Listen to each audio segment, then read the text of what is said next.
si on va voir, je vais répéter ma petite histoire, donc on va regarder un théorème qui est très important en terminale, c'est le théorème des valeurs intermédiaires, qui va nous permettre de démontrer qu'il y a des solutions d'équations. Sans les trouver, nous en tout cas, on va montrer qu'elles existent. Donc, premier théorème à savoir, toute fonction qui est dérivable est continue. Est-ce que cette fonction f est dérivable? Alors, comme tout à l'heure, vous me dites oui.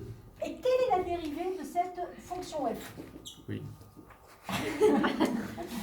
Allez, c'est parti. Donc, alors 3x carré, alors on se rappelle, quand on dérive, on pose le 3 devant et on abaisse une puissance. Ça, c'est une fonction affine, donc on garde juste le coefficient directeur. On sait qu'elle est dérivable. Donc, le théorème qui est nouveau vous dit f est dérivable, donc f est... Regardez le théorème 3. Continue. Bon, et ça, vous allez voir que c'est intéressant. Ça sert à quoi de dire que f est continu au niveau de la courbe?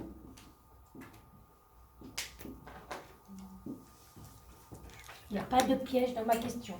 Au niveau de la courbe, ça sert à quoi de dire que f est continu? Ce que je vous ai demandé tout à l'heure, ça veut dire quoi que f est continu au niveau de la courbe? Que c'est pas une histoire qu'elle s'arrête. Oui, alors, elle s'arrête pas. Voilà, il n'y a pas de coupure, il n'y a pas de trou. Donc, ça, c'est intéressant. Ça veut dire que quand vous allez faire la courbe, il n'y aura pas d'endroit où vous allez lever le stylo et la recommencer à un autre endroit. Donc, elle va vraiment avoir un mouvement où elle ne pourra que suivre le mouvement de la courbe. D'accord? Alors, ma question, on va essayer de réfléchir un petit peu. Moi, je voudrais conjecturer le nombre de solutions de l'équation x cube moins 3x plus 1 égale 0. Je veux savoir combien il y a de solutions. Pourquoi on ne sait pas résoudre ça d'ailleurs? Alors en vrai, il y a des méthodes pour résoudre, mais nous, on ne sait pas le faire. Mais pourquoi vous ne savez pas le faire? Une équation du troisième degré, on vous a déjà appris à résoudre des équations du troisième degré? Donc vous avez appris à résoudre des équations de quel degré? Second. Avec quoi? Quel outil vous utilisiez? Le delta. Donc là, vous voyez que je ne sais pas la résoudre, cette équation. Donc, nous, le but, c'est de savoir déjà, est-ce qu'il existe des solutions?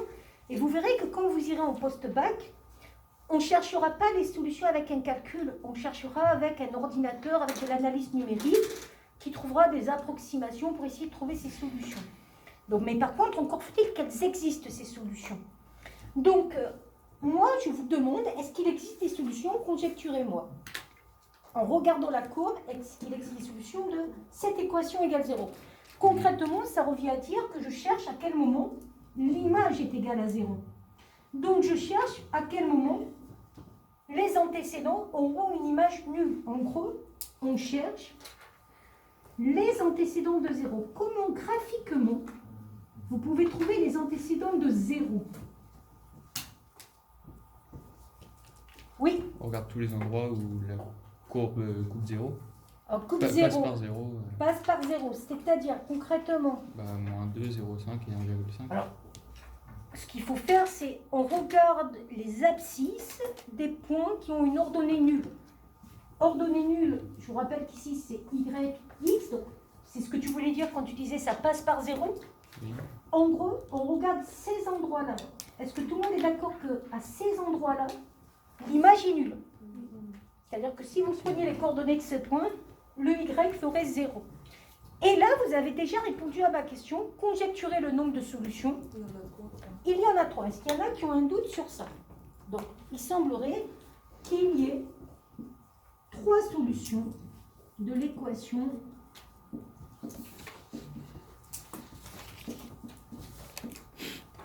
Le problème, c'est est-ce qu'on l'a prouvé?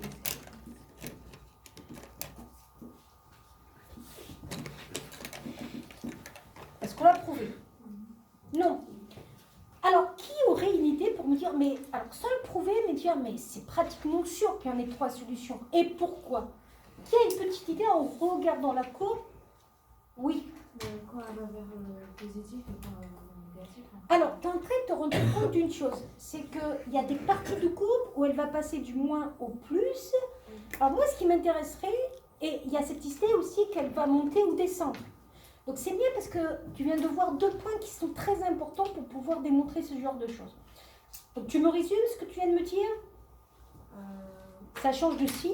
Oui, ça change de signe, mais ça va... soit en montant. Monter, soit descendre. Bon. Comment on appelle une fonction entre guillemets qui monte? Et croissance. Une fonction croissante. Donc on est en train de se rendre compte qu'il faut qu'il y ait une histoire de croissance ou de décroissance et de changement de signe. On est d'accord? Donc ça c'est très bien. Moi je vais résumer ça avec un tableau de variation, comme ça va me permettre d'avoir toutes les informations. Donc je vais faire mon tableau de variation juste là. D'accord? Alors comment on fait un tableau de variation? On a déjà fait ça. Hein. Donc on met x, on met le signe de la dérivée, puis on met les variations de f. Alors, on commence par faire quoi pour faire un tableau de variation? On met les flèches. Moi, j'ai un conseil à vous donner, mettez les flèches. Ça fait quoi d'abord? Ça monte. Ça monte, c'est croissant, Ça redescend. décroissant. Est-ce que quelqu'un a un doute sur ça? Croissant, décroissant, croissant. Ensuite, je regarde s'il y a des valeurs que je connais. Est-ce que je connais ce sommet ici? Ce sommet, il passe par combien en x et combien en y? Moins 1 en x, 3 en y. Donc le moins 1, je vais le mettre sur quelle ligne? Sur le X. Sur le x. Moins 1 en x, 3 en y. J'ai un deuxième point en bas. Il passe par quoi? 1 et moins 1. Donc 1 sur quel axe? Moins 1 sur quel axe? 1 sur les x, moins 1. Puis, j'ai pas de point si vous êtes d'accord. Hein? Donc nous, on va dire que ça va de moins l'infini à plus l'infini. Et on a vu les limites. Là, je devrais mettre quoi ici? La courbe, elle tend vers quoi? Moins l'infini. Et là, je mettrai quoi? Plus l'infini.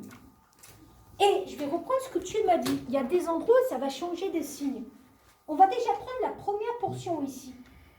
À un endroit, hop, ça va faire 0. Avant, ça sera moins. Après, ça sera plus. On est d'accord ou pas? Oui. Mais ça repassera à 0. Alors, justement, vous allez voir qu'il va y avoir 3 parties qui vont nous intéresser. À quel endroit, ici, il semblerait que ça fasse 0? Là, on voit, ça tombe pile, c'est combien? Moins 2. Donc, à moins 2 ici, il semblerait que ça fasse 0. Alors, je n'ai pas fait le tableau de signe de la dérivée, mais j'en ai pas besoin. C'est pour ça que je ne le fais pas. Est-ce qu'il y a un autre endroit? Donc, tu as dit, hein, il semblerait qu'à quel endroit encore, il semblerait que ça coupe? Une valeur, à peu près 0,2, oui. Alors, comme tu ne connais pas la valeur exacte, je vais l'appeler, là c'est x1, là je vais l'appeler x2. À cet endroit, ça fait 0. Et pourquoi on sait que ça va faire 0? Parce qu'au-dessus, c'est quel signe? Plus et moins. Vous voyez, hein, ça descend, ça passe du plus au moins. Et vous voyez que ça remonte. De nouveau, ça recoupe à une valeur x3 que je ne connais pas, qui va faire 0. Ici. Donc là, c'était x1, là, c'était x2, et là, c'était x3. Et pourquoi on sait que ça va couper obligatoirement? Parce que ça monte et ça passe du moins au plus. Alors, petite question, pourquoi c'est important que la fonction soit continue? Parce que là, regardez ce que je viens de dire.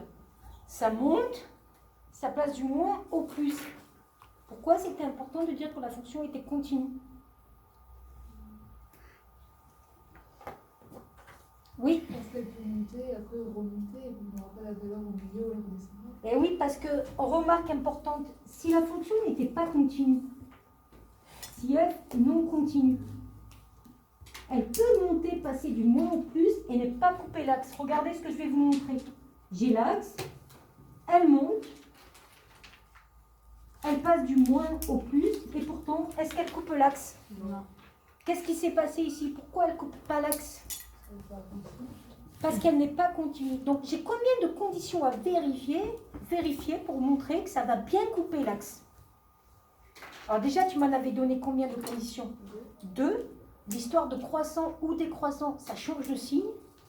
Et la troisième condition qu'il faudra vérifier, la continuité. Tu peux t'arrêter là sur la vidéo?